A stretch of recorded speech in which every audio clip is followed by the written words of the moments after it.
Welcome to Folklore on the Rocks. Hi there, everybody. I'm Logan. I'm Lindsay. And welcome to Folklore on the Rocks. Oh boy, Yay. I'm glad we could be back with another show. We are now after East of the Sun, West of the Moon. We're back at it with some great stories. Lindsay, we are heading to a very, very cool place today, aren't we? We certainly are. We were a little incorrect last week, or at least I was, when I said that, hey, next time we're going to do Scandinavian tales. We kind of decided to go more of a specific route that's a little closer in line with our creature. It's all right. Next week. See, we can't really get close to Viking territory without me just going totally crazy and yelling Vikings, like Animal the Muppet. Gonna, probably. Yeah. So it's so tonight, for your listening pleasure, we've got Vikings. So we're actually going to end up doing tales that are specifically from Norse mythology, which Logan is super happy about. And I'm super happy about. And I'm sure you're super happy about I bet out there. You are. Yeah. Just a point of clarification. Scandinavia is Denmark, Norway, and Sweden. And Nordic is all three of those, plus Finland and Iceland and associated territories. So basically, anything that's Scandinavian is essentially Nordic, but not everything Nordic is Scandinavian, if that makes sense. So, of course it makes sense. So I phrased it incorrectly last time. I just wanted to clarify, we're not really gonna blow you up here, yeah. really. We're a show about folklore and drinks. Although I think our category is in fact education. Yeah, well maybe we should be more accurate then. But I just was. We can educate them in chemistry mixes, huh, Lindsay? We can, yeah. Yeah. In fact, let's do that. So let's talk about our cocktail. We are doing a drink tonight with aquavit, which is a Scandinavian distilled spirit, which is usually distilled from grain or potatoes, and it's usually flavored with caraway, which is used as a spice in rye bread. So it's caraway or dill, and that's the main flavor within the spirit, kind of like how gin has juniper as its main flavor, right?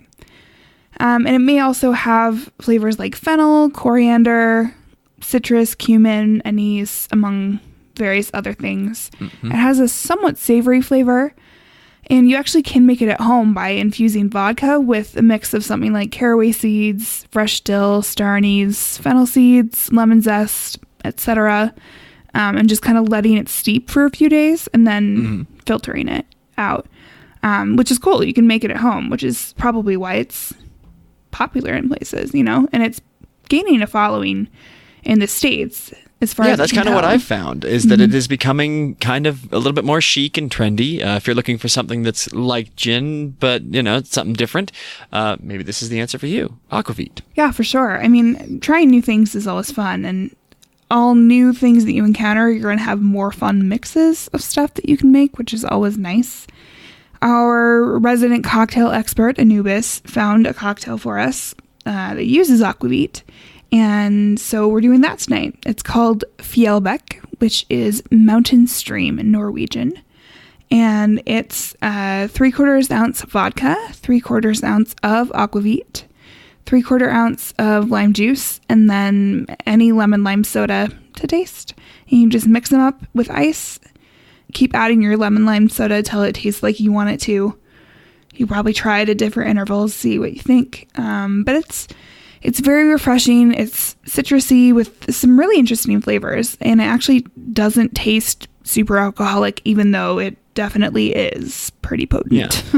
And if lemon lime soda, we used Sprite, and if you don't like the really sweet taste of Sprite, what I recommend as a mixer, if you're looking for something maybe a little drier, something a little closer to like a tonic water, Sprite Zero is a pretty solid mixer if you're going for something in the lemon lime area of the palate. Interesting. I'm not a purveyor of lemon lime sodas, so that's good to know. I'm always on the lookout for a good mixer. Heck yeah, I like it. Okay, so let's head into our tales tonight. But first, sorry. one thing. There is one thing that we must talk about, Lindsay. Okay. Game of Thrones. Oh no! Game of Thrones. Game of Thrones. It is back. I love that we're turning into like partially TV show review podcast. We'll only talk about it for a second, but it's friggin' sweet. We got dragons. We got all kinds of things coming up. I'm still a big fan of the show. I know that, it's deviated a lot from the books by now. Which and is, a lot of people are, in my opinion, kind of a good thing. Not quite so keen on it, would rather keep the show. They like the story that they read instead of the story that's being presented. It's his own fault for not finishing the books. Exactly. If you don't finish your homework, then you can't be surprised if you don't get the full grade. And to be honest, I know this is probably an unpopular opinion, but I hated the books, which is terrible. I know. Okay, let me explain. It's okay. I like the story. Didn't read all of them. I like the story and I like the characters, but I strongly dislike his style of writing. Ooh, I've got a lot of writers like that. And Tolkien is one like that for me too, which is like blasphemy. I know. Mm-hmm. He's in the same boat. I like his story. I like his characters. Fellowship was fantastic. And then I hit the Two Towers and the first half of Return of the King and all of The Hobbit, and I just can't do it. It just wasn't for you. Okay. It's a mountain on a flower for 5 pages, or mountain on a flower on a mountain for 5 pages. There's a place to be succinct about things, and neither of them are great at it.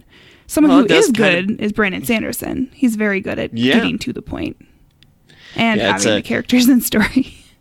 It does kind of go to show that you can have a great story, but the quality of the storyteller still does matter. A lot, yeah. I think that's why the show's been, Game of Thrones has been so successful, is that it is a good story and they are good characters.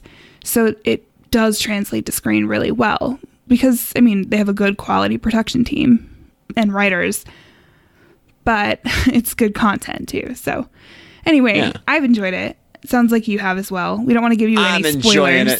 Yeah, we're not a spoilers or really a whole discussion kind of podcast. Yeah. But if anybody out there's like, oh man, I don't have any friends that watch Game of Thrones. Well, guess what? You got us. Yeah, tweet at us. We watch it. We'll talk to you. We celebrate Game of Thrones. And if it's not for you, okay, well, it's almost over. There you go. There you go. And if you haven't ever started watching it, wait till this one's over and then you'll have 8 entire seasons to watch. Yeah, binge it after the fact. Which that's the best way to watch anything. Actually, then you won't have spent, 8-10 years of your life watching a show. Besides, it's not like it's based on current events. Exactly. The show will age all right. So, yeah, all right, should. Game of Thrones talk over. Yeah, okay, we'll continue talking about it as we go. And mostly I would like to kind of address it because we will have a lot of great examples of characters, of monsters, of tropes from stories that have been used in that show. And for a lot of people, that's something that they can identify with. For a lot of people, that was their first real foray into fantasy. And so while, yes, it is mainstream, and yes, it's not everyone's favorite story, for some people it does mean a lot, and we kind of want to embrace that. Well, I think one of the most notable things about it is how much it is bringing fantasy to the forefront. Fantasy is cool again. I know, right? Because of Game of Thrones, which is great. A totally weird thing. And I love it.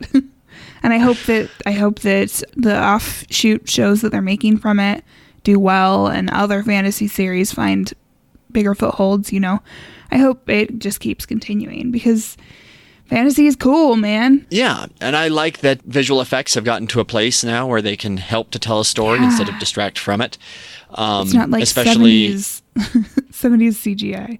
Yeah, and it's not just achieved with the budgets of movies. Now it is available to television or streaming services. Absolutely. Some cool stuff coming up. Hope you all enjoy it. If you're not, maybe you enjoy listening to stories instead. Yeah, and we can accommodate that too. Yeah. So our stories tonight are from a book, the same one. It's called Asgard Stories, and it's by Mary H. Foster and Mabel H. Cummings, and it was written in 1901.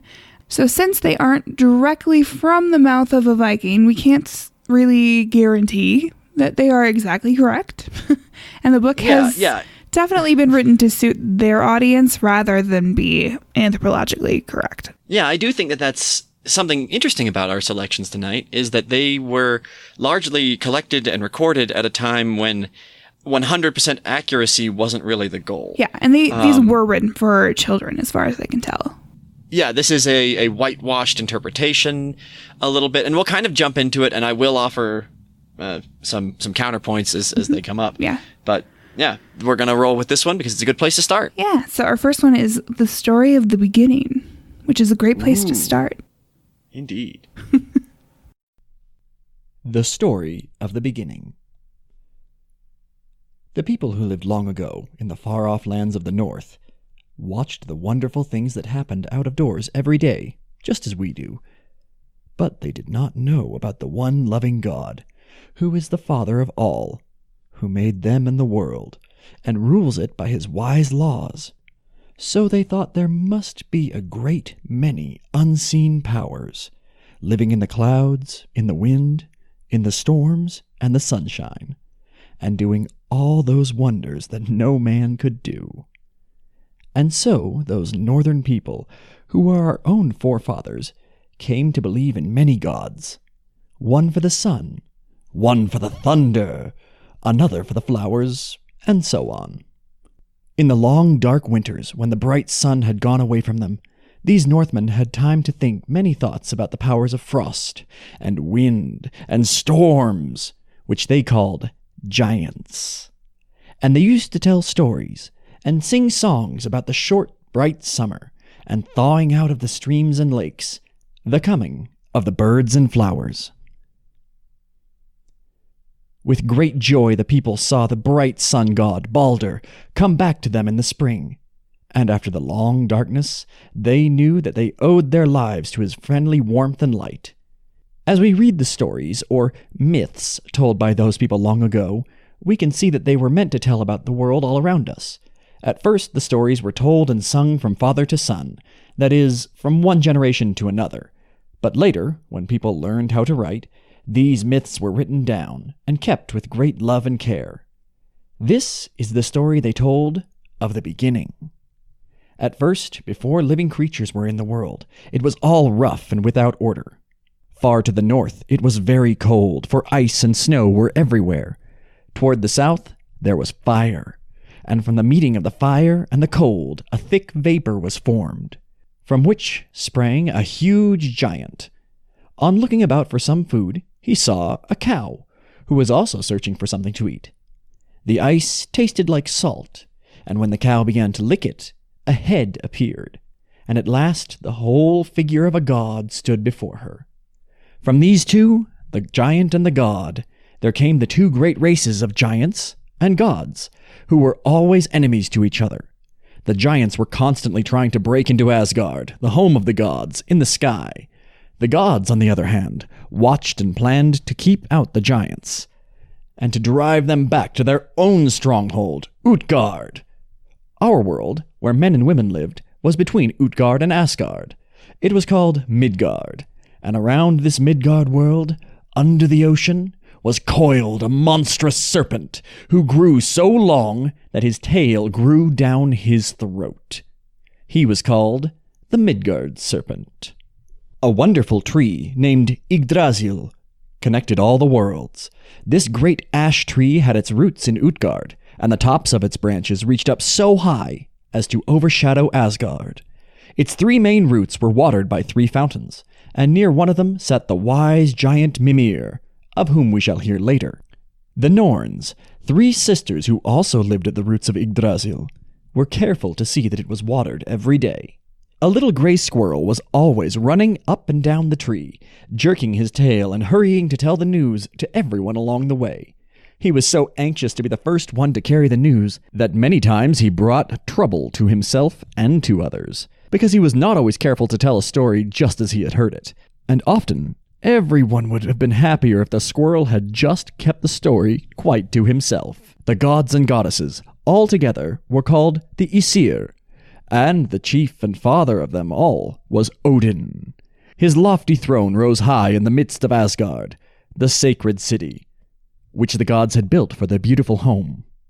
From Asgard, reaching out and down into the lower world, was a rainbow bridge called Bifrost, the Trembling Bridge. Upon this, the dwellers in Asgard could travel every day, all except the mighty Thor. His thunder chariot was too heavy for the trembling bridge, so he'd had to go around a longer way. After the gods had made men and women, and had taught them to dwell on the earth, in the world of Midgard, Odin looked forth one morning from his heavenly seat to see what further work was waiting for his helping hand. He noticed, far away below him, a race of small beings, some of them busy, doing mischievous deeds, while others sat idle, doing nothing. Odin sent for all these little people to come to him, and when they had reached Asgard, they were admitted to his palace of Gladsheim. They entered the great judgment hall, where they all found the Aesir sitting, with Father Odin at their head. The little people waited in a crowd near the door, wondering what was going to happen to them, while Hermod, the messenger of the gods, ran to his master to say that they had come.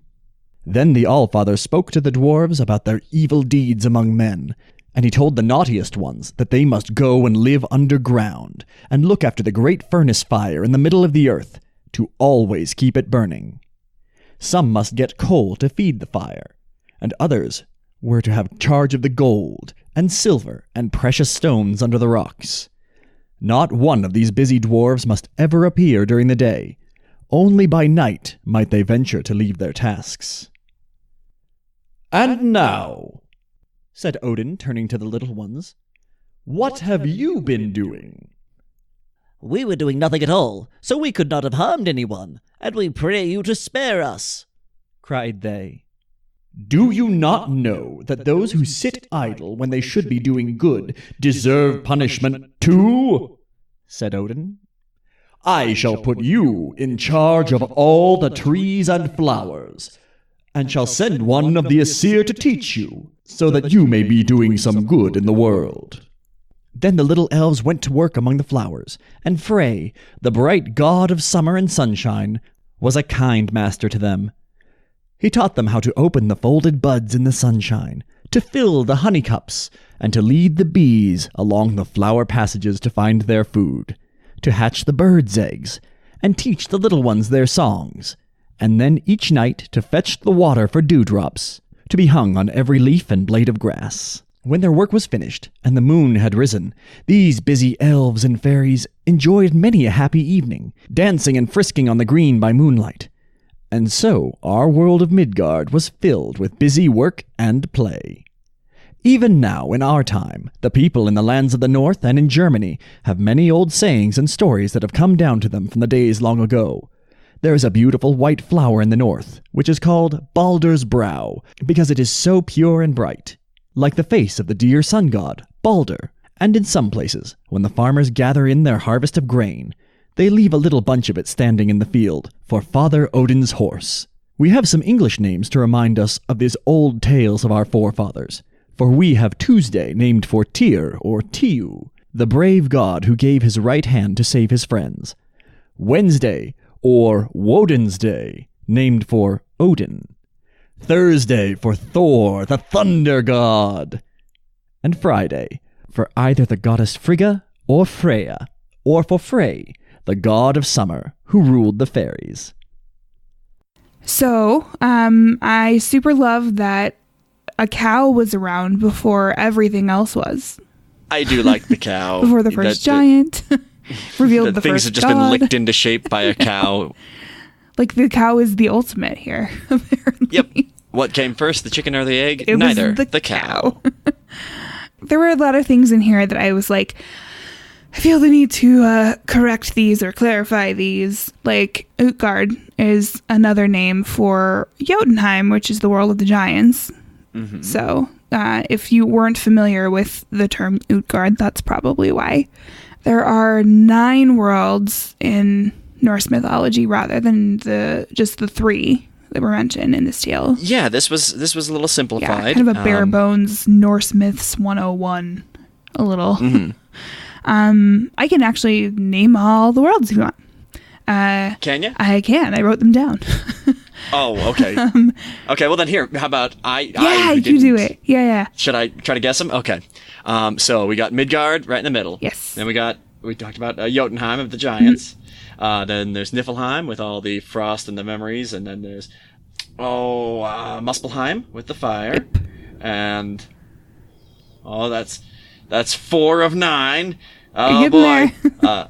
Getting there. Then there's Asgard, of course. Of course. And is there like an Alfheim where the elves Alfheim live? of the elves, yes. Seems like it. Yeah, seems like it. There is some places full of dwarves. Yep, that's Svartalfheim. Svartalfheim. Something like that. Yeah, so that's 7. What are the other 2, Linz? The other 2 are Vanaheim, which is the other realm of the other gods. They're like 2 tribes. Gods. Yeah. I even like the Vanir. I think they're pretty sweet. Okay. Yeah, the gods are the Aesir and the Vanir. So Aesir are Asgard and Vanir are Vanaheim. Picture 2 different sports teams, you'd have the right idea. Yeah. Not always friends. Sometimes are, sometimes aren't. And then the final is Hell, which is just Hel, and it's world of the dead, ruled by Hel herself, which I believe is the daughter of Loki, right? Yes. And she's straight down the middle, half beautiful woman, half like dead, rotted zombie. Decrepit corpse. Yeah, it's super cool. It's a pretty strong image. Definitely not Hela, which they have in like Thor 3. Not quite the same thing. No, but this a very similar idea. And that's kind of a good jumping off point. That these are stories that have been co-opted by a lot of other stories. Well, the biggie is Marvel Comics. If you know, there we go. If you know Thor from Marvel Comics, same Thor, more or less. This is earlier we've talked about American gods. That kind of addresses this question really well, that these gods survived through different interpretations over the years. And really, that's very much what happened with the Norse gods. As soon as Christianity came, they kind of were, shoved onto the back burner as folk tales. And a lot of the memory was kept just kind of moving forward by word of mouth storytelling. Instead of the other side of it was writing everything down in runes, which was a really, really important part of preserving history. And I'm glad that they did this. It's how we know so much about these people. Also takes a while to etch into stone, too. That's true. It is not a quick and easy process. I think that another few things to mention in this, like I said, these were simplified. So when they talk about the Midgard serpent, he is known as Jormungand or Jormungandr. Jormungandr. Yeah, and he's the coolest, even though he's technically a bad dude. But he's cool. So they've actually just barely made him a playable character in the online MOBA game Smite. Interesting. And yeah, he's just at the top half of a serpent that comes burrowing out of the ground wherever he is. And he just leaves this wake of destruction behind him. But yeah, so he's a giant legless worm type creature. With a Y. Oh yes, with a Y. Or with a U, or with a verm. Yeah, you have to. I think my favorite interpretation of Jormungandr, or Jormungand, I think Jormungandr is the Old Norse version, or something. I don't know. Sounds about right. Yeah, we'll say it is. Who will tell us that we're wrong? Probably someone. Yeah. But I really, really liked him in God of War 4, which I will probably end up talking about quite a lot tonight. And what I like is that God of War is one of very few video game franchises that Lindsay knows that I don't really know. So if there's God of War talk to happen, that's Lindsay's domain. It's such a good game, even though usually I'm pretty against things that are not accurate mythology wise. Like, I super hate the Percy Jackson books for that reason. But God of War, he's killing off gods, so obviously it's not mythologically correct. It already starts with some suspension of disbelief on top of it. Yeah. Norse is a little different because, technically their gods can be killed, but it's not until later on. That's my favorite part about them. And I think we'll talk more about how that occurs a little bit later. But God of War 4, basically, the first 3 were him going through, I think it's the, it's been so many years since I have played these games, but I think it's the Greek gods. Because he's Greek, Kratos is Greek, and he ends up, killing the entire pantheon of Greek gods and then God of War 4 starts many years later when he's had a wife and a kid and moved away and all this stuff. And it's him starting a path with the Norse pantheon, which is super cool. And they do a really good job. And they have almost all of these worlds that you can explore. Like you can go to Niflheim, you can go to Muspelheim, you can go to Alfheim. I think definitely Niflheim and Muspelheim, because they're like the primordial ice fire worlds, and they're hard. They're very difficult.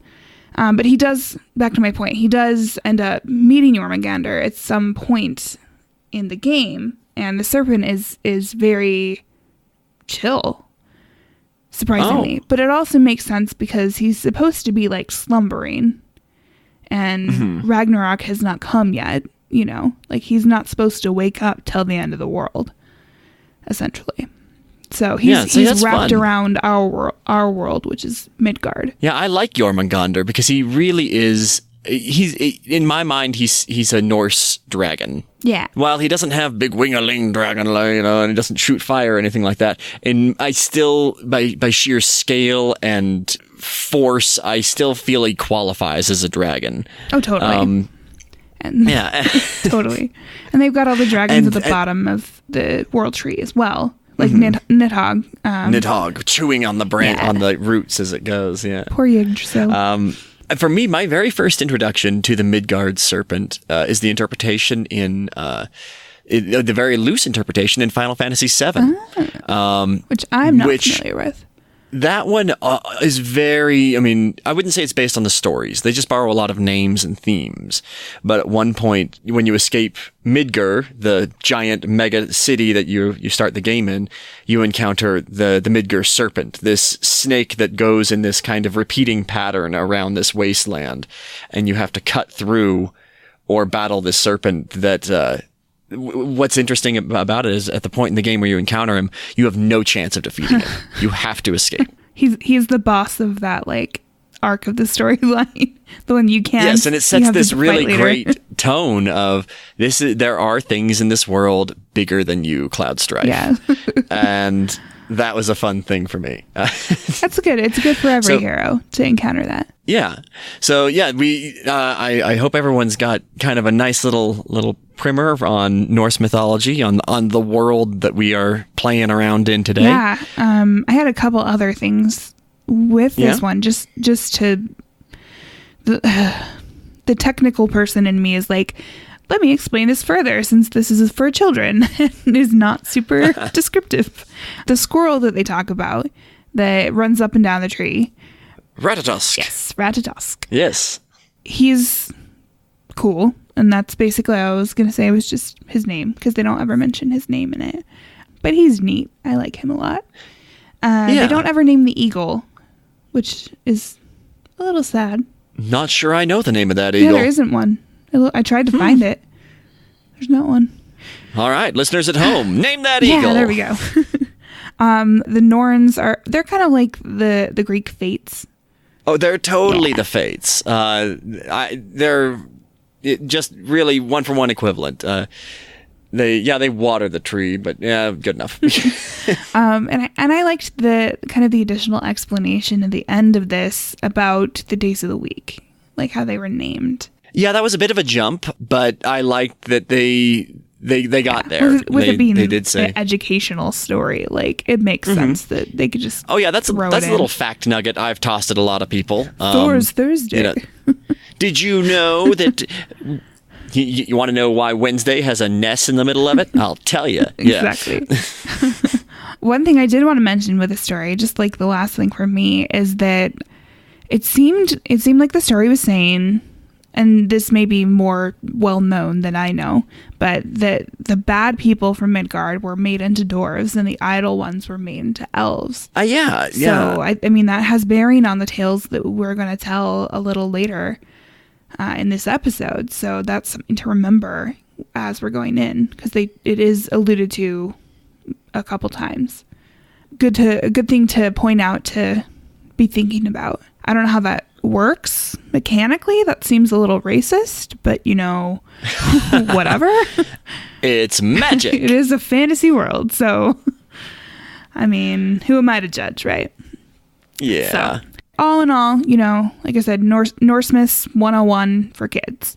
Yeah, it's not a totally terrible place to start an education in Norse mythology, and hopefully, those of you listening at home, you had a couple moments of, "Hey, I know more about that than they're saying." Good. Yes. Tell your friends. Yes. And the other couple of tales that we're going to tell tonight are actually actual tales, like they're stories that occur within Norse mythology. So moving on to that, the next tale we're talking about is going to be about Balder. Ooh, it's a good one. Balder. Balder was the best beloved of all the gods. Odin was their father and king, and to him they turned for help and wise advice. But it was to Balder they went for loving words and bright smiles. The sight of his kind face was a joy to the Aesir and to all the people of Midgard.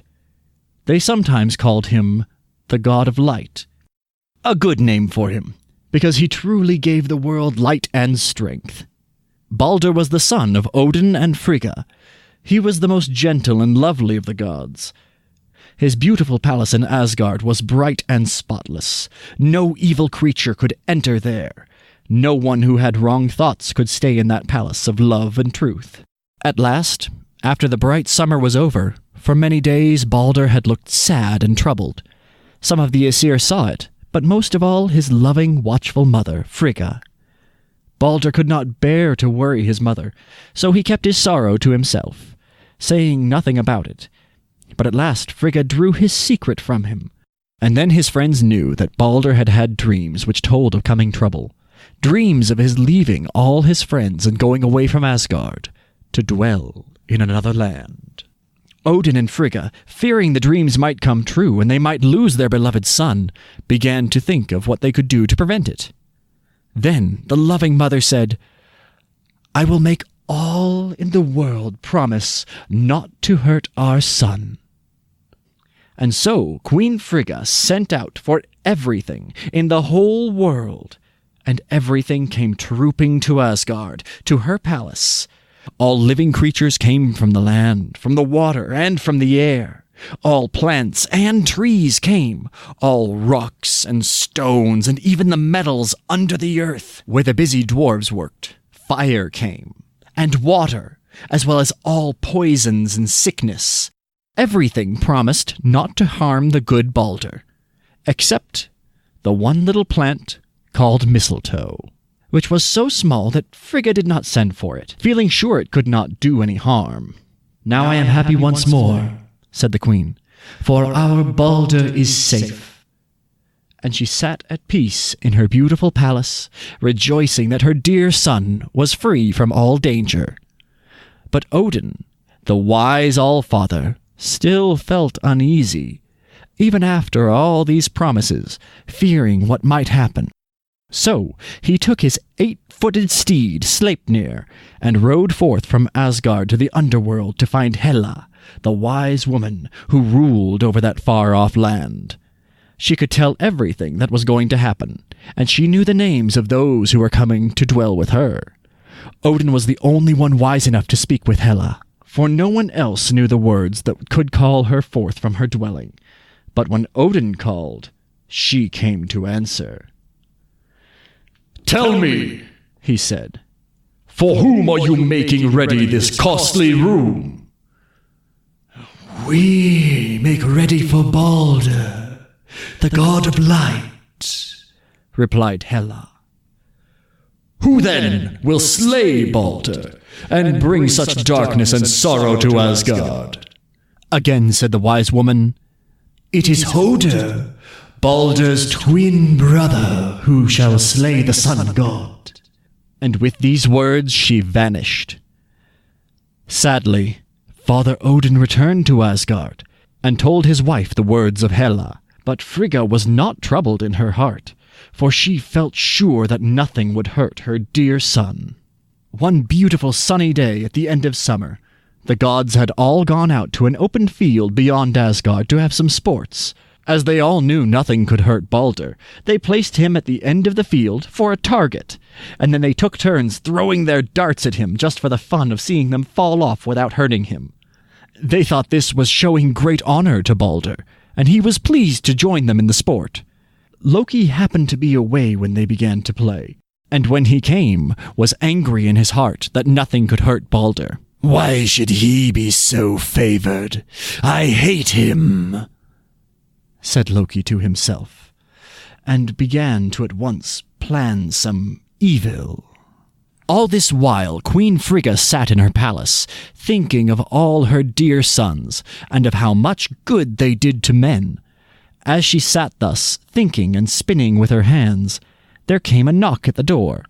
The queen called, "Come in," and an old woman stood before her. Frigga spoke kindly to her, and soon the old woman said she had passed by the field where the gods were playing, and throwing sharp weapons at Balder. "Oh, yes," said Frigga. "Neither metal nor wood can hurt him, for all the things in the world have given me their promise." "What?" said the old woman. "Do you mean that these things have really vowed to spare Balder?" "All," replied the queen, "except one little plant that grows on the eastern side of Asgard. It is called mistletoe, and I thought it too small and soft to do any harm." Before long the old woman went away, and when she was quite out of sight of Frigga's palace, threw off her woman's clothes. And who do you suppose it was? Why, no woman at all, but that wicked Loki, of course, who hurried away out of Asgard to find the poor little plant that did not know about Balder's danger.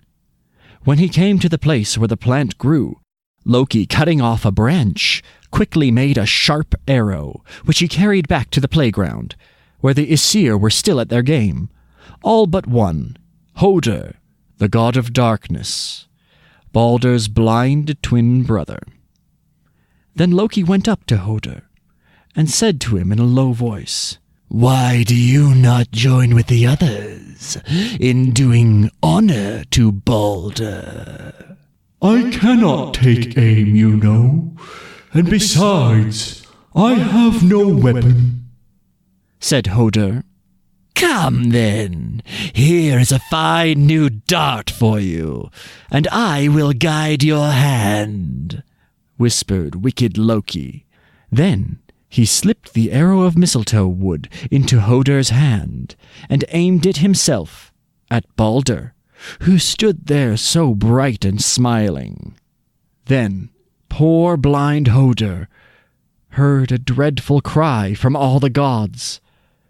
Balder the Beautiful had fallen. Struck by the arrow, he would now be taken away from them, to live with Hela in the underworld. Every heart was filled with sorrow for this dreadful loss, but no one tried to punish him who had done the wicked deed, for they stood upon sacred ground, and the field was named for the Peace Steed, or Place of Peace, where no one might hurt another. Besides, the gods did not know it was the false Loki who hated Balder that had struck him down. When Frigga heard the sad news, she asked who would win her love by going to the underworld and begging Hela to let Balder come back to them. Hermod, the swift messenger god, ready to do his mother's bidding, set forth at once on the long journey. 9 days and nights he traveled without resting, until he came at last to Hela's underworld. There he found Balder, who was glad to see him, and sent messages to his friends in Asgard. Hela said Balder might return to them on one condition, that every living creature and everything in the world must weep for him. So Hermod hastened back to Asgard, and when the Aesir heard Hela's answer, they sent out messengers over the world to bid all things weep for Balder, their bright sun god. Then did the beasts, the birds, the fishes, the flowers and trees, even stones and metals, weep. As indeed we can see the teardrops come to all things when they are changed from heat to cold. As the messengers were coming back to Asgard, they met an old woman, whom they bade weep, but she replied, Let Hela keep Balder down below. Why should I care? When the Aesir heard of this, they thought it must be the same old woman who went before to Frigga's palace, and we know who that was. And so Balder the Beautiful, Balder the Bright, did not come back, and all the dwellers in Asgard were sad and sorrowful without him. All right, so I do just have to say, the myth of Balder is the very first Norse myth that I ever read. And it was one of the very, very first myths that I was ever even exposed to, ever. And it was during a project in elementary school, like maybe second grade-ish.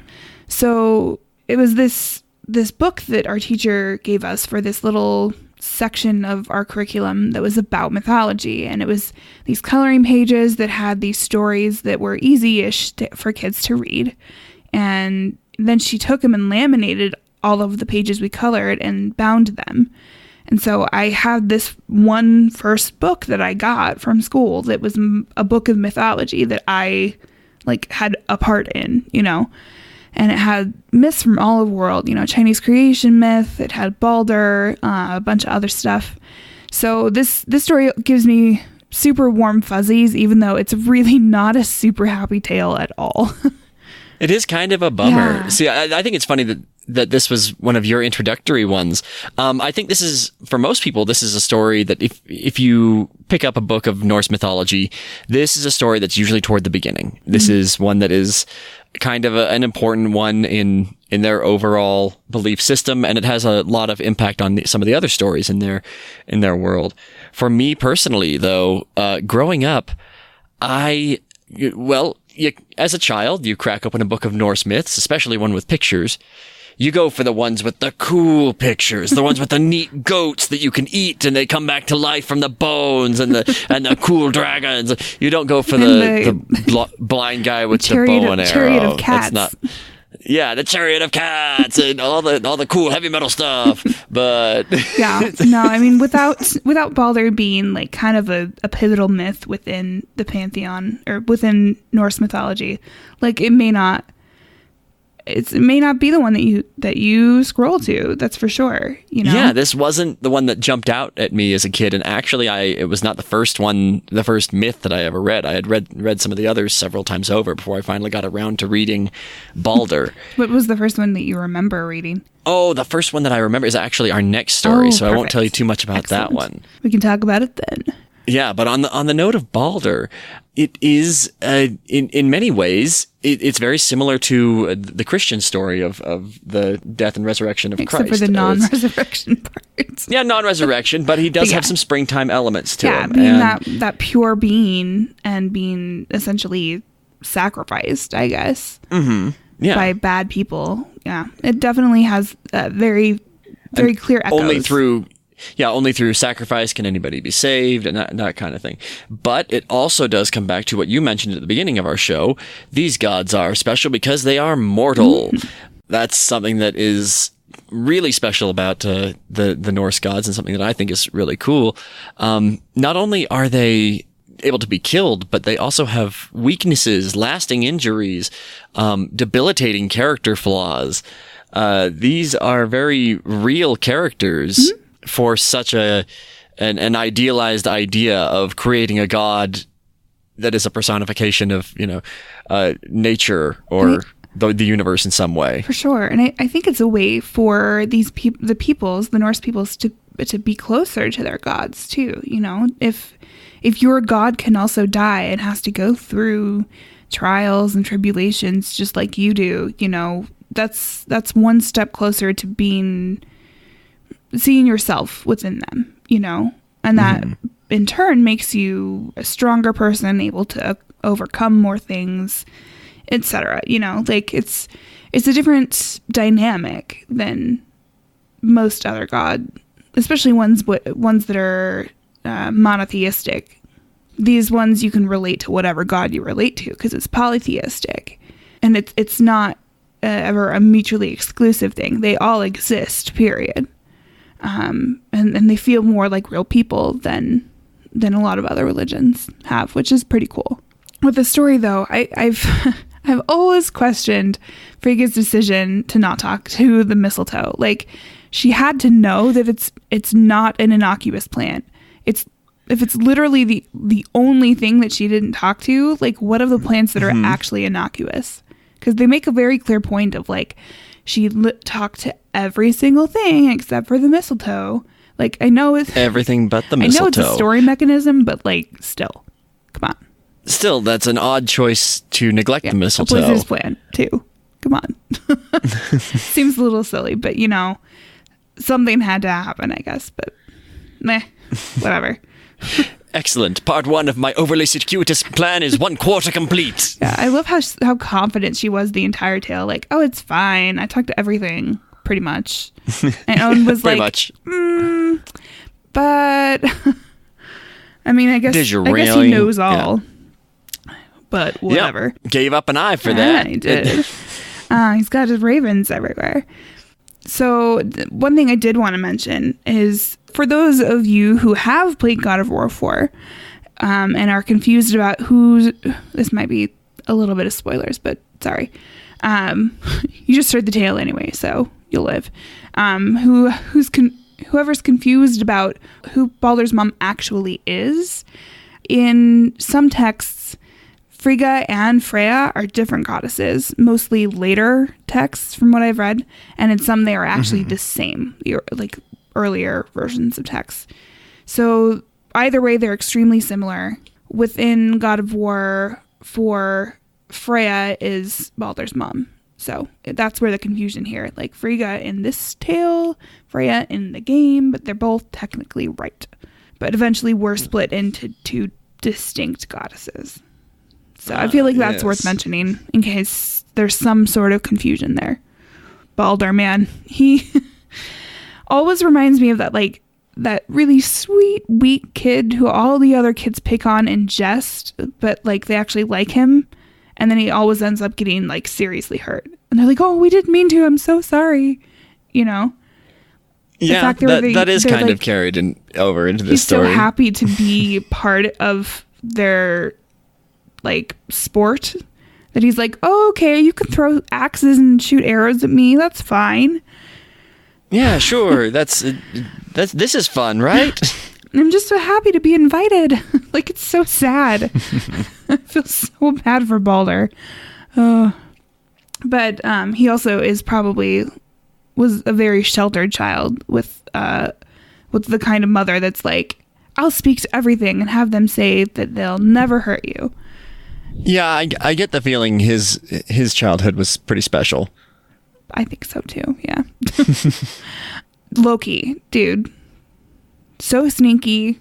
This is a great description of how ridiculous and awful Loki is. Yeah, like, this is real Loki. This isn't Tom Hiddleston Loki. He's not sexy Which is Loki. actually, I mean, pretty close, but there are some differences. Loki's pretty crazy too in these tales. Pretty crazy, yeah. He's a trickster god and not a friendly one, but also not specifically straight out evil. I don't know. Let's see. How would you describe Loki? Selfish, crazy, chaotic evil. Bordering on maybe chaotic neutral.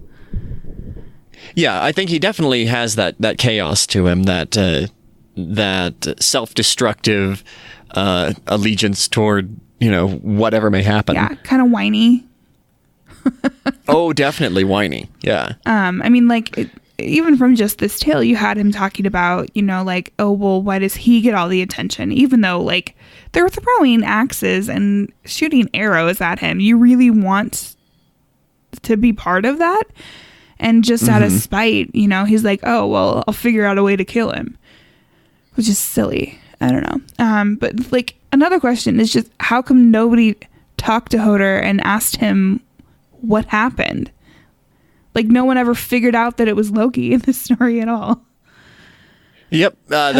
Clearly, there is no Norse god of investigation and and proper paperwork after a crime. That's just not something that happens until later. Just don't question when things occur, I guess. Maybe. Yeah. But whatever. But, in general, it is a good tale. It's interesting. It's a little sad. It's a good description of a lot of the dynamics between these gods, I mean, you don't get a ton of insight except for really to Loki and Frigga and Odin. But you do start to see them as the characters they they're are, clearly instead flawed, of just too. Yeah, instead of just the single aspect, gods that are so common in other stories. Sure. So next we are going to hear and discuss apparently Logan's first and favorite My tale. favorite Norse Which tale. is what, Logan? Well, that is the story of Tyr and what became of his hand. Tyr and the wolf. So he's gonna tell you that now.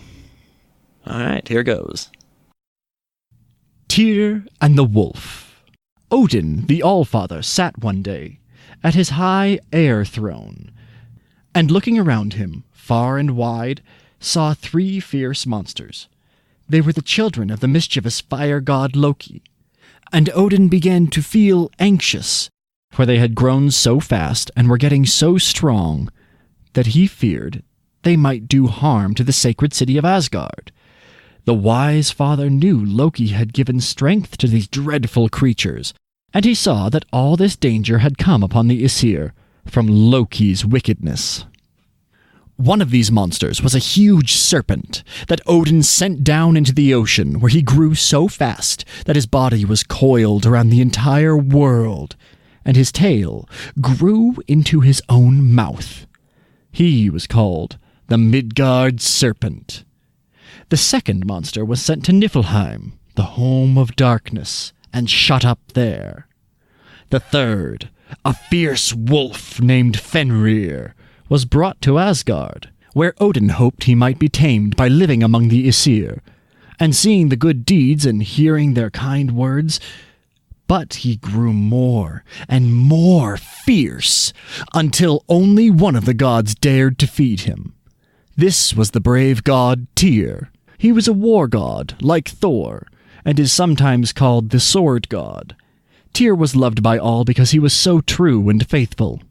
Each day the dreadful wolf grew larger and stronger, till all at once, before the Aesir thought about it, he had become a very dangerous beast. Father Odin always looked troubled when he saw Fenrir, the wolf, come to get his evening meal of meat from Tyr's hand. And at last, one night, after the wolf had gone growling away to his lair, Odin had a meeting of the Aesir. He told them of his fears, saying they must find some plan for guarding themselves and their home against this monster. They could not slay him, for no one must ever be killed, and no blood must be shed within the walls of the sacred city. Thor was the first to speak. Do not fear, Father Odin, for tomorrow night we shall have Fenrir so safely bound that he cannot do us any harm. I will make a mighty chain with the help of my hammer, Mjolnir, and with it we shall bind him fast. When the Aesir heard the words of Thor, they were glad, and they all went home rejoicing, all save the Allfather, for he knew well the danger, and feared that even the mighty Thor would find this task too much for him. But Thor seized his hammer and strode off to his forge. There he worked the whole night long, and all through Asgard were heard the blows of Mjolnir and the roaring of the bellows. The next night, when the Aesir were gathered together, Thor brought forth his new-made chain to test it. In came Fenrir, the wolf, and everyone was surprised to see how willingly he let himself be bound with the chain. When Thor had riveted the last links together, the gods smiled, and began to praise him for his wonderful work. But all at once, the wolf gave one bound forward, broke the great chain, and walked off to his lair, as if nothing had happened. Thor was much disappointed. Still he did not lose courage. He said to the Aesir that he would make another chain, yet stronger. Again he set to work, and for 3 nights and 3 days the great Thor worked at his forge without resting. While he worked, his friends did not forget him.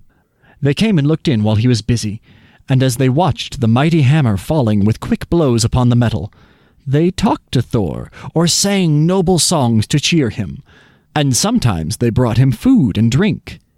One visitor, who was no friend, fierce Fenrir, the wolf, sometimes put his nose in at the door for a moment and watched Thor at work. Then, as he went away, Thor heard a strange sound, like a wicked laugh. At last the chain was finished, and Thor dragged it to the place of meeting. It was so heavy that even the mighty Thor could barely lift it, or drag it as far as Odin's palace of Gladsheim. This time Fenrir was not so willing to be bound, but the gods coaxed him, and talked of his great strength, and told him they were sure he would easily break this chain also. After a while, he agreed to let them put it around his neck. This time Thor was sure the chain would hold firm, for never before had such a strong one been made.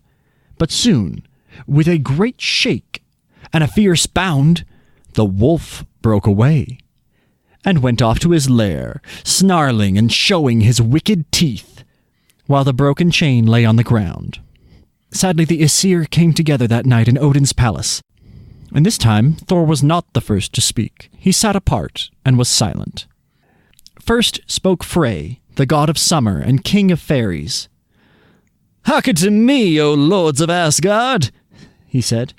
"I have not won a brave man in battle, like the noble Tyr, neither have I done such mighty deeds as the great Thor, and of others of our heroes. Instead of fighting giants and monsters, I have spent most of my life in the woods, among the flowers, listening for hours to the birds. Many things have I watched, some perhaps that my brothers thought too small to be worthy of notice. I have learned many lessons, and the greatest of all is to know how much power there is in little things, and to see how often the work done quietly and hidden from the eyes of men is the finest and most wonderful. Since we cannot make the chain strong enough to bind Fenrir, let us go to the little dwarves, who work in silence and in darkness, and ask them to make us a chain." The Allfather's troubled face grew brighter as he heard Frey speak, and bade him send a messenger quickly to the dwarves to order a chain made as soon as possible. So Frey went out, leaving the Aesir in their trouble, and came to his own lovely home, Alfheim. There everything was bright and peaceful, and the little elves were busy and happy. Frey found a trusty messenger, and sent him with all speed to the dwarves underground, to order a new chain, and to return as soon as he could bring it. The faithful servant found the funny little dwarves' workmen all busy in their dark rock chambers, far down inside the earth, while at one side, in a lighter place, sat their king. The messenger bowed before him, and told him his errand. The dwarfs were a wicked race, but they were afraid of Odin, for they had not forgotten the talk he had once had with them, when he sent them down to work in the darkness underground, and since that time they had never dared disobey him. The dwarf king said it would take 2 days and 2 nights to make the chain, but it would be so strong that no one could break it. While the busy dwarfs were at work, the messenger looked about at the many wonderful things, the great central fire which burns always in the middle of the earth, watched and fed with coal by the dwarves. Above this, the beds of coal, and bright precious diamonds which the dwarfs took from the ashes of the fire. In another place, he watched them putting gold and silver, tin and copper into the cracks of the rocks, and he drank of the pure underground water, which gives the Midgard people fresh springs. After 2 days, this messenger returned to the dwarf king. The king, holding out in his hand a fine small chain, said to the messenger, "These may seem to you to be small and weak, but it is a most wonderful piece of work, for we have used in it all of the strongest stuff we could find. It is made of 6 kinds of things: the noise made by the footfalls of cats, the roots of stones, the beards of women, the voice of fishes, the spittle of birds, the sinew of bears. This chain can never be broken, and if you can once put it on Fenrir, he will never be able to throw it off." Odin's messenger was glad to hear this, so he thanked the dwarf king, and promising him a large reward, he went on his way back to Asgard, where the Aesir were longing for his return, and were all rejoiced to see him with the magic chain.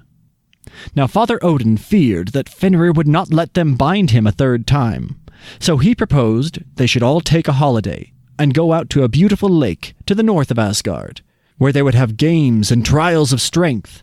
The other gods were pleased with this plan, and all set out in Frey's wonderful ship, which was large enough to hold all of the Aesir with their horses, and yet could be folded up small enough to go in one's pocket.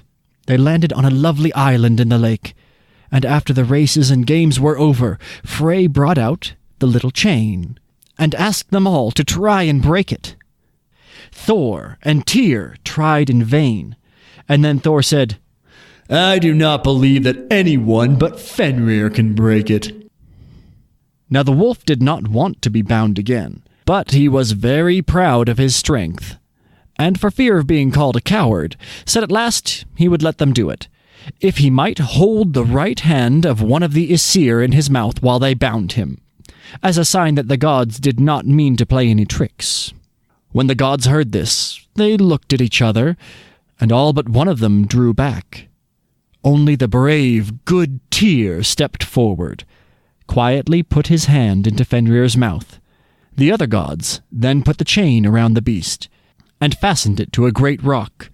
The fierce creature gave a leap to free himself, but the more he struggled, the tighter the chain.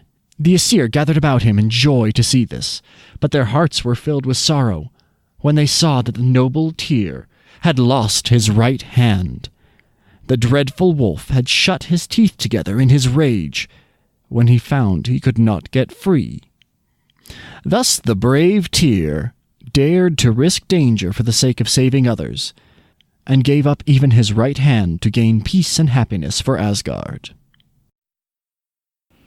All right, so we've had our a second helping of Norse gods as characters in this one. Again, you see they're mortal characters, and they are flawed, and they make mistakes, and they jump to bad conclusions, and it's all part of the package of being a Norse god. Definitely. And I think this tale brings us to what we were mentioning or alluding to earlier, which is Ragnarok. Oh, the big one. Big one. So these aren't part of this. This isn't part of the story per se, but you've met all these characters, so it's fun to now tell you what's going to happen to them. Because before we were saying no spoilers about the TV shows. Well, guess what? These stories are 1,000 years old. We're going to spoil them like crazy. It's been too long. It's your own fault. So the Midgard serpent, like we talked about, Jormungand or Jormungandr, he is one of Loki's kids, and it's mentioned at the beginning of this story. He is going to rise from the depths during Ragnarok and poison the world. And Thor is going to kill him. But Thor will actually also die himself in that process. So, wah, wah. Unless he somehow changes a timeline in the Marvel world. I'm just kidding. Also a possibility.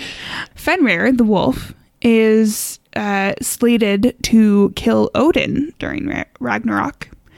That's a big old wolf. Not part of the story, just notable. And I think it's worth mentioning, like, this whole dynamic of bringing something that is innately not good into your home and expecting it to suddenly be good. It's like trying to raise a wild animal that its utter nature is not to be this cute, cuddly thing, you know? Yeah. See, and that's what I really liked about this story. I liked that Fenrir is a big, scary monster. And it's kind of hubristic to think that just by way of bringing him into the Great Hall and get him hanging around the gods, it'll civilize him. No, no, he's a monster, and he's going to be a monster. What do these gods have but hubris, right? Yeah, so much. And I really like that in this tale we have two characters, but in Fenrir and Tyr, who are both very, very true to their natures, so much so that they can't really be anything else. Totally. And it shows you that you can have that quality and still be two very different kinds of character. Mm-hmm. I kind of like the superhero aspect of putting oneself in danger to save others. That's always a cool part of a story. Interesting. Tyr clearly had a relationship with Fenrir, Oh, yeah. And with him kind of betraying Fenrir's trust at the end, even though he lost his hand as part of it and knew that he might, it's still a betrayal. And I found myself siding with Fenrir in this tale. Yeah, because, Fenrir was just being Fenrir. Yeah. They dragged him out of where he wanted to be and expected him to be something else. I mean, in many ways, it was a very similar story to like King Kong or anything like that. It's his nature. And he's also Loki's child. What did you think was going to happen? Would have been a sweet pet, but nope. Yeah, definitely. Fun follow-up to it, though. So we know Tyr lost a hand, and that's a bummer, because he was the greatest swordsman of the gods. But then what will he do? Well, this mofo's just too badass. He decides he's going to learn to fight with his left hand and becomes the best that way. How very Jaime Lannister. So, yeah, that whole trope started with him. Opposite of that. I think opposite. Yeah, probably. I could be wrong. Yeah. It was interesting that this tale, it's kind of about this sacrifice for the good of all with what Tyr did. But couldn't they have just asked Fenrir to leave? Or maybe not have taken him to Asgard in the first place? I don't know. I feel bad for, I feel bad for Fenrir, and I actually kind of feel even worse for Tyr, because he was trying to be helpful.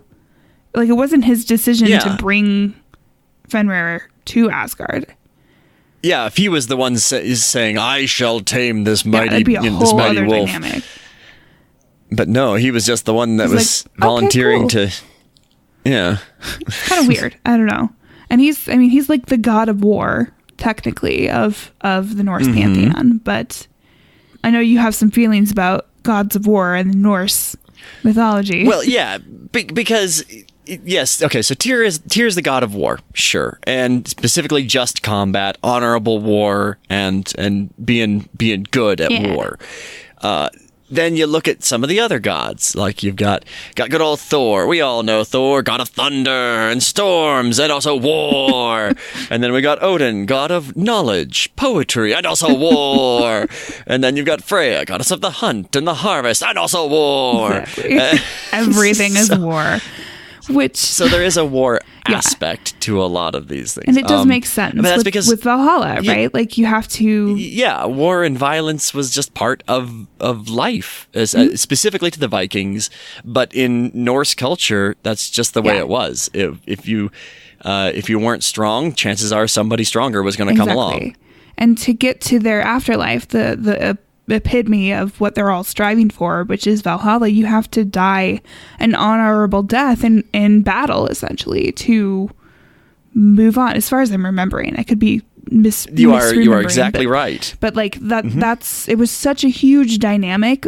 Battle was such a huge dynamic, and you'll hear a little bit more about that, I'm sure, in our creature discussion next week. Yeah, we've got a creature coming up that ties in exactly with that. So, but it was a huge aspect. So it does make sense why they had so many gods of war, essentially. But Tyr was technically the actual god of war. Yeah, if war was what you did, chances are you had Tyr's rune on you somewhere. Exactly.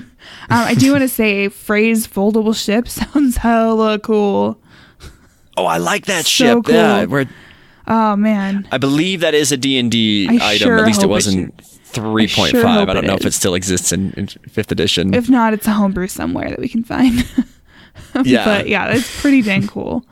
One thing that I really, really liked, and this harkens back to what I was mentioning with our first tale with the dwarves and the elves being kind of separated out in the beginning for being idle or being bad, So the dwarves were the bad people from Midgard. And they were kind of like resentful of having to do this, but also scared at the same time. And I really, really love the description of the chains that the dwarves made to actually bind Fenrir, right?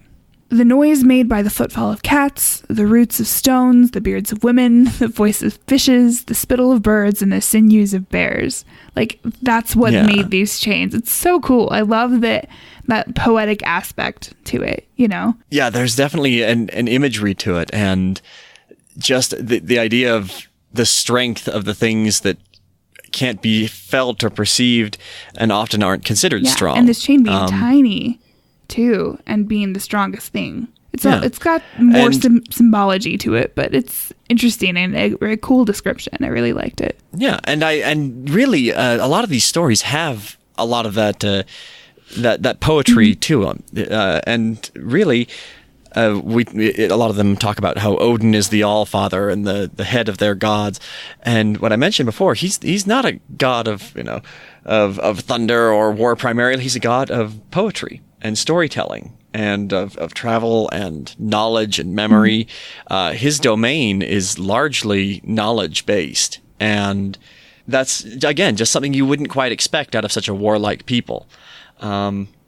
Just kind of a cool thing about the Norse. Well, I mean, I know they placed a high value on storytelling and knowledge of the world around them, you know, and passing tales to and fro, you know, like that was a big part of Norse and Viking culture too. So, so much so that the Skalds, which were warrior poets believed to be cursed by the Odin, ultimate that they bard.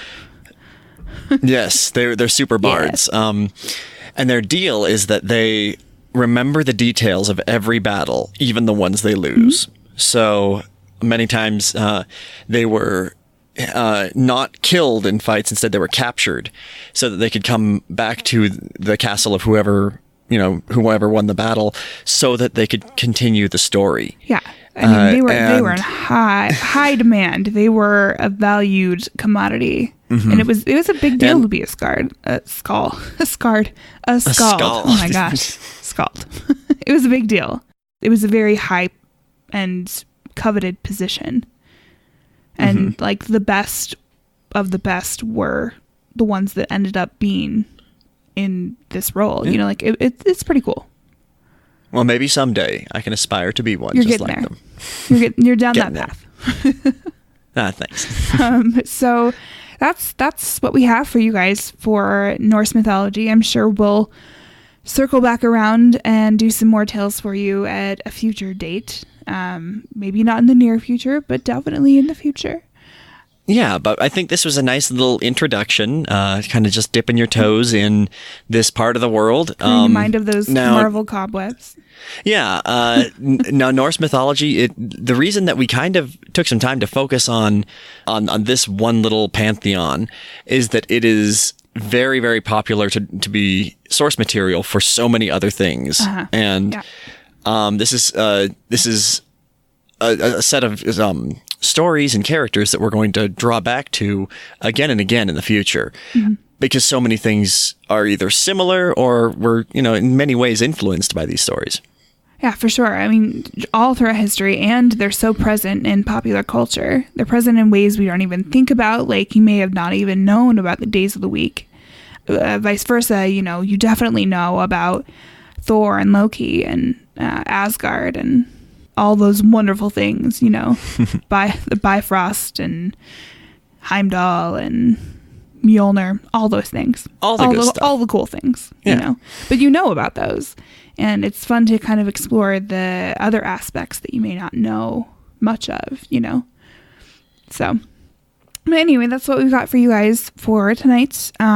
We are kind of switching it up a little, and we're going to be putting our promos right toward the end of our episode now, because, more content sooner is always nice, right? Yeah. So our promo for this week is for a show called Mysteries and Urban Legends, which if you are listening to our show, you're probably, you you probably already like those things. Yeah, it may pertain to your interests. It might. So give our friends Alex and Ben a listen if you want to hear more about folklore or urban mysteries or unsolved mysteries, etc. You hear from us, so more can't hurt, really. And these two are great. So here is the promo. Hi, this is Ben. And this is Alex.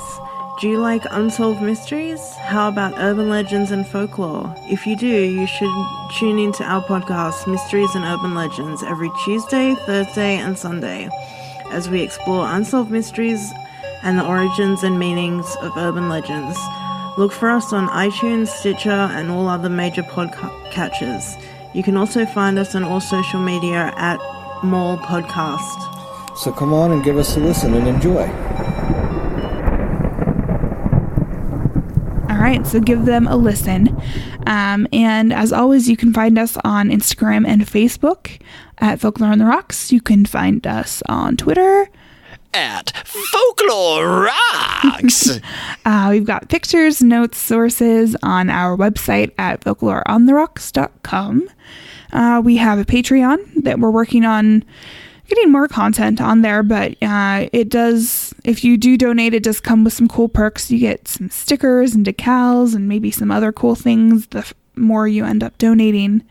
And everything that you do donate that way comes to us and helps us with our monthly costs of producing the show.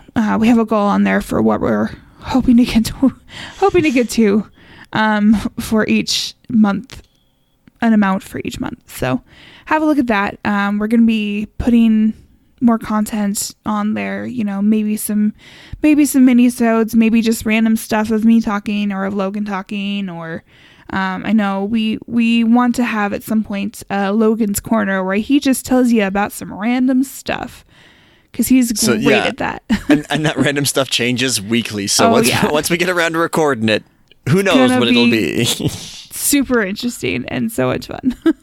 But if Patreon's not your thing, totally fine. We also have a PayPal button on our website. So you can go there and just make a one-time donation that way if that is easier for you or whatever. If you don't want to do either, that's fine. We do this because we love it and we love making something for you. It's all good. Reminder, free stickers if you want to go ahead and write us a review and send in a screenshot. It doesn't have to be on iTunes. You can do it on Facebook. You can do it on Stitcher. Just as long as you send us in that screenshot and let us know. You can email that to admin@folkloreontherocks.com and it should get straight to us. But we also ask, if you do have iTunes, to maybe rate us, leave us a review. Even if you don't really want stickers, that's fine. It just helps us know that we're not talking to no one. We have our download numbers, but people are what really help us know that someone is actually out there. And it's really cool to see that we're actually connecting with anybody. Yeah. So. we love when you guys reach out to us, on Twitter or Facebook and chat with us, Mm-hmm. We're real people too, and we love connecting with you guys in any way, especially about our content, but, about anything. Anything is cool too, yeah. Clearly, we love TV shows and video games, so, talk to us about those too. Totally. Yeah. All right. Well, that's all I've got. I think we're good. That's all we've got for you guys, so go ahead and have a wonderful week, and tune in to us next Sunday. Yeah, we'll see you then. Bye, everybody.